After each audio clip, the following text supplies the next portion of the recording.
இன்னைக்கும் சென்னையில் பிறந்த குழந்தைகளை குப்பை தொட்டியில் போடுறாங்கன்னு சொன்னால் நம்புவீங்களா? நேரில் பார்த்து நான் ரொம்ப வியந்து போயிட்டேன். காரப்பாக்கத்தில் ஆல் த சில்ட்ரன் ஒரு ஹோம் இருக்குது. 103 குழந்தைகள் பராமரிக்கப்படுறாங்க. பெற்றோரால் கைவிடப்பட்ட அல்லது பெற்றோரால் விட்டு கொடுக்கப்பட்டன்னு சொல்கிறாங்க. பெற்றோர்கள் விட்டு கொடுத்தாங்களா குழந்தைகளை? இது என்ன நியாயம் அப்படின்னு கேட்டப்போ, இருங்க சார், அதுலேயும் ஒரு நியாயம் இருக்குன்னாங்க. எல்லா பெற்றோராலையும் எல்லா குழந்தைகளையும் வளர்க்குற சூழல் இருக்கான்னா இல்லை. சிறப்பு குழந்தைகளாக பிறந்துடுறாங்க. உடலால் மன ரீதியாக ஏதோ உங்களுக்கு சில பிரச்சனைகள் இருக்குங்கிறப்போ பெற்றோரால் வளர்க்க முடியலன்னா அந்த குழந்தைய என்ன பண்ணுவீங்க? வேறு ஏதாவது தவறான முடிவுக்கு போகிறதுக்கு பதிலாக இந்த மாதிரி ஹோமுக்கு கொண்டு வராங்க சார், நாங்கள் உங்களை நல்லா பார்த்துக்குறோம். நாங்கள் போய் பார்த்தப்போ உண்மையிலே அந்த குழந்தைகள் ரொம்ப ஆரோக்கியமாகவும் ரொம்ப புத்திசாலிகளாகவும் வளர்கிறாங்க. இந்த விழிப்புணர்வை கொண்டு போய் சேர்க்க வேண்டிய கடமையும் பொறுப்பும் இருக்குன்னு அவங்க சொன்னப்போ விட அதை பார்த்ததுக்கப்புறம் புரிஞ்சிச்சு.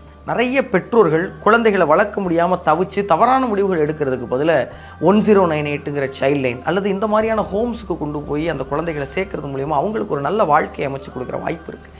நிறைய பெற்றோர்கள் குழந்தைகள் இல்லாமல் தவிக்கிறாங்க. அவங்களும் 5 லட்சம் 10 லட்சம் கொடுத்து குழந்தைகளை வேறு எப்படியோ தத்தெடுத்து சிக்கல்களில் மாற்றுறதுக்கு பதிலாக இவங்க மூலியமாக குழந்தைகளை தத்தெடுக்கிறதுனால அந்த குழந்தைகளுக்கு ஒரு நல்வாழ்வு அமைச்சு கொடுக்குறதுக்கான வாய்ப்பு இருக்குது. அதனால் இது மிக முக்கியமான விழிப்புணர்வு. இது எல்லாருக்கும் கொண்டு போய் சேருங்க. பெற்றவங்க குழந்தைகளை விட்டு கொடுக்கணும் அப்படின்னா சரியாக விட்டு கொடுங்க. தத்தெடுக்கணுன்னாலும் சரியாக தத்தெடுங்க.